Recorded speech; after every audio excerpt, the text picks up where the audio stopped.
Bonjour et bienvenue sur Radio CSERT, votre podcast quotidien sur l'actualité cyber du mercredi 19 février 2025, épisode 196. Je suis Marc-Frédéric Gomez, en direct de l'Île-de-France. Il est 4h30 du matin. J'espère que vous allez bien. Au programme aujourd'hui, je réponds à une question posée sur la boîte mail de Radio CSERT par un abonné. X restreint les liens en provenance de Signal.me. L'émergence du Fraud as a Services.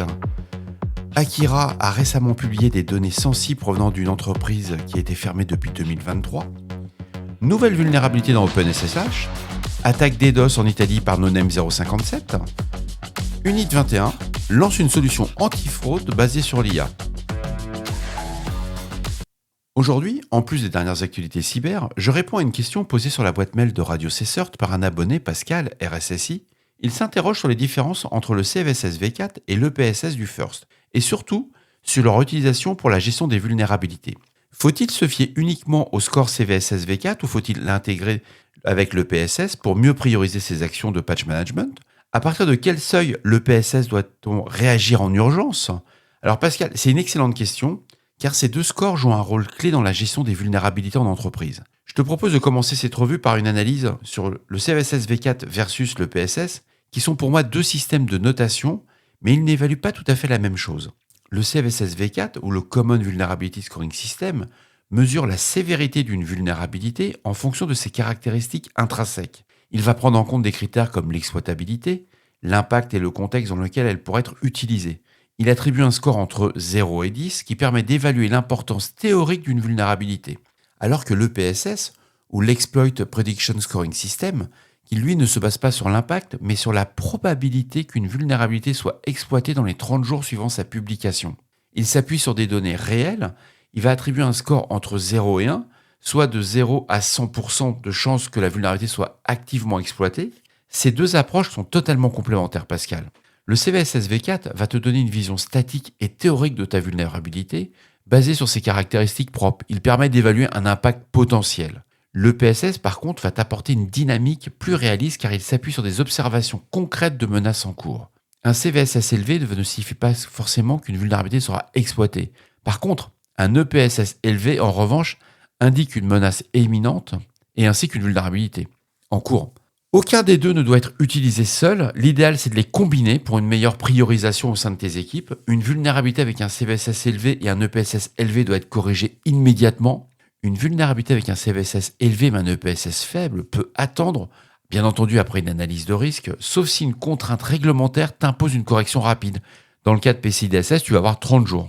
Une vulnérabilité avec un CVSS faible mais un EPSS élevé signifie qu'elle est quand même exploitée activement et doit être corrigée en priorité, même si son impact semble limité sur le papier.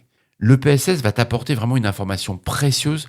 Il va te permettre aussi qu'il faut savoir que tu as des seuils, et donc parmi ces seuils, tu vas choisir celui-là qui va te sembler le plus actionnable dans tes équipes. Alors quand on lit un petit peu les valeurs de l'EPSS, il y a une approche courante qui consiste à prioriser toutes les vulnérabilités avec EPSS supérieur à 50%. C'est-à-dire que si ta note est à 0.5, tu dois commencer à te dire, là je vais devoir patcher. Si l'EPSS dépasse 80%, la correction elle est urgente, la menace elle est quasi certaine. Et entre 50 et 80%, la correction est prioritaire, car l'exploitation est probable, et là c'est de l'analyse de risque que tu dois faire par rapport à tes assets. Entre 10% et 50%, c'est-à-dire que si ta note fait de 0,1 à 0,5, tu dois surveiller l'évolution, tu mets de la veille en place, toujours pareil, de l'analyse de risque, et tu regardes en fonction du contexte de ton entreprise et de ses obligations. En dessous de 10%, donc si ta note est entre 0 ou 0,1, tu as une probabilité d'exploitation qui va être faible au niveau de l'EPSS, mais il est toujours nécessaire d'analyser ce risque, notamment si la vulnérabilité concerne un service critique au sein de ton SI. Le CVSS va t'évaluer un impact, l'EPSS t'évalue le risque réel. Leur combinaison permet d'optimiser ta gestion des vulnérabilités et de concentrer les efforts sur les menaces les plus pressantes. Alors pour approfondir le sujet, parce qu'en monologue, moi je trouve ça un peu lourd, ce que je vais faire, c'est que je vais préparer un épisode. En plus, j'ai l'accord de Wilfried Pasco, qui travaille chez Orange Cyberdéfense. C'est le référent français du CVSS et de l'EPSS au sein du First. Ça sera l'occasion de mieux comprendre comment ces scores sont calculés, comment les entreprises peuvent affiner leur gestion des vulnérabilités. Merci pour la question. La plateforme X, anciennement connue sous le nom de Twitter, empêche désormais les utilisateurs de partager des liens vers Signal.me. Un service utilisé pour les messages directs sécurisés via l'application Signal. Et selon un article publié par gehack.net, les tentatives de partage de ces liens génèrent des messages d'erreur indiquant que le contenu est considéré comme du spam, nuisible ou malveillant. Cette restriction s'applique aux publications publiques, aux messages directs et même aux biographies de profil. En revanche, les liens vers signal.org et d'autres services similaires comme Telegram ne semblent pas être affectés. Pour l'instant, X n'a fourni aucune explication officielle de cette mesure. À lire. Le cybercrime évolue vers un modèle commercial sophistiqué qu'on appelle le fraud as a services, où des syndicats du crime mettent à disposition des outils frauduleux à d'autres acteurs malveillants. Cybersecurity Insider rapporte dans un article du 18 février 2025 que cette approche permet à un plus grand nombre de cybercriminels de mener des attaques à grande échelle avec des moyens techniques avancés, notamment l'IA. L'Asie du Sud-Est, en particulier le Vietnam, la Malaisie, les Philippines et l'Indonésie, seraient devenus des hubs majeurs pour ces activités criminelles. Alors, l'article précise que les États-Unis et le Royaume-Uni sont parmi les pays les plus ciblés, notamment en raison de la valeur de leur devise, mais surtout, c'est les premiers deepfakes vidéo qui sont apparus étaient du côté de Singapour. Et hyper intéressant, on est en train de constater qu'ils ont industrialisé le fraud as a services, et surtout qu'on est les cibles, c'est nous qui sommes au menu.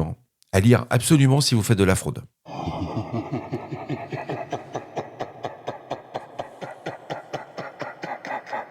Le groupe de ransomware Akira adopte une nouvelle stratégie en s'attaquant aux serveurs obsolètes d'entreprises qui ont cessé leur activité. Dans l'article du Cybersecurity Insider, ils expliquent que les attaquants exploitent ces systèmes non maintenus pour accéder à des données sensibles encore stockées sur ces infrastructures. Cette tactique met en évidence l'importance pour les entreprises, même après leur fermeture, de sécuriser et de désactiver correctement leurs équipements informatiques afin d'éviter d'éventuelles compromissions de données. Ce qui est assez surprenant, c'est que Akira va publier les données alors que l'entreprise n'existe plus. Il n'y a pas de rançon. C'est juste sur le principe de faire parler. Intéressant comme nouvel mode opératoire. Ça prend quelques minutes. L'article n'est pas très long, mais c'est vraiment de la belle info. Deux nouvelles vulnérabilités ont été découvertes dans OpenSSH, exposant les serveurs SSH à des attaques de type man in the middle et à des risques de déni de service. Blipping Computer détaille que la première vulnérabilité, identifiée sous la CVE 2025-26465, affecte les clients OpenSSH lorsque l'option Verify Hostkey DNS est activée. Cette faille permet à des attaquants d'intercepter des communications censées être sécurisées. C'est à lire, c'est pas très technique. L'article souligne également l'importance d'appliquer rapidement les mises à jour, de vérifier vos configurations et vos options de sécurité pour limiter les risques d'exploitation. Si vous faites du OpenSSH, je vous recommande très fortement de le lire. Le collectif activiste pro-russe NoName 057 a intensifié ses actions en ciblant des infrastructures numériques en Italie. Selon un article publié par Security Affairs, plusieurs sites d'aéroports, d'autorités de transport, de ports, d'institutions financières ont été victimes d'attaques par déni de services distribués. Ces actions seraient en réponse directe à la déclaration du président italien qui avait récemment comparé la Russie au Troisième Reich. L'article précise que ces attaques s'inscrivent dans une série plus large d'opérations numériques menées par ces groupes pro-russes contre des pays européens. Alors, j'ai hésité à mettre cet article, c'est la société Unit 21 qui annonce une nouvelle solution destinée aux institutions financières et fintech pour lutter contre la fraude en temps réel. Dans cet article, HelpNet Security, ça ressemble quand même un peu à du public postage, mais l'approche est intéressante, c'est pour ça que je l'ai retenu. L'article va expliquer que cette technologie repose sur l'intelligence artificielle et l'automatisation pour analyser les comportements suspects et détecter des transactions frauduleuses avant qu'elles ne causent des pertes financières. J'adore le prédictif. Mais c'est vraiment la bonne voie. C'est-à-dire qu'on va analyser de votre façon, entre guillemets, comportementale, quand vous utilisez vos moyens de paiement, vous vous connectez sur les banques en ligne, etc. Et on va voir si c'est vous, un robot, si c'est quelqu'un qui n'est pas vous. Donc il y avait des choses qui existaient déjà. IBM avait travaillé là-dessus. Il y a pas mal d'outils qui ont été faits depuis quelques années. Mais ce qui est intéressant, c'est qu'avec l'IA, il y a une sorte de game changer, d'accélérateur.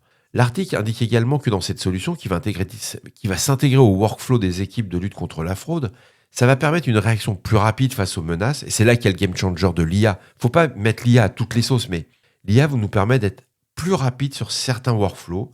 Et en plus des compléments, elle va utiliser des analyses d'adresses IP enrichies et des bases de données mutualisées pour anticiper les comportements malveillants avant qu'ils ne se concrétisent. C'est un des avantages de l'IA, c'est l'accès à énormément d'informations Et quand vous avez la bonne automatisation, c'est juste une tuerie, quoi. Donc, je ne sais pas ce que vaut le produit réellement, mais c'est une très bonne approche, c'est une très bonne phase de réflexion. C'est pas du publi-reportage, mais ça vaut la peine de le lire si vous faites de la lutte contre la fraude. Et voilà, cet épisode de Radio Cesseur du mercredi 19 février 2025 touche à sa fin. J'espère qu'il vous a plu, qu'il vous a apporté des informations utiles. J'ai fait 13 prises pour faire cet épisode. C'est pour vous dire à quel point voilà, j'ai un petit coup de fatigue, un petit coup de mou comme on dit. Va falloir que je me repose un petit peu. Je tenais à remercier encore Pascal pour sa question et aussi qui m'a indiqué que j'avais un mois d'avance par rapport à la conf Odyssey. J'avais lu que c'était le 18, mais c'est le 18 mars, pas le 18 février, mort de rire. Donc ce qui était assez rigolo, c'est que Pascal m'a prévenu, mais mon épouse aussi, quand elle m'a dit « Mais c'est dans un mois ta conf ?» J'avais mis le costard, j'avais tout fait, et j'avais préparé les slides. Mais c'est vraiment moche de vieillir, je vous le raconte pas. Bon. C'est pas très grave, je vais arrêter de raconter ma life. N'oubliez pas, si vous avez des questions ou des suggestions de sujets que vous souhaitez voir abordés dans les prochaines émissions, ça marche bien. Ne soyez pas timide, laissez-moi un message sur le répondeur de Radio Cessort ou sur la boîte aux lettres sur un mail, radiocessort@gmail.com. Je suis là pour vous. Prenez soin de vous. À demain pour un nouvel épisode. On se retrouvera sur les terres du Berry demain. À bientôt. Au revoir.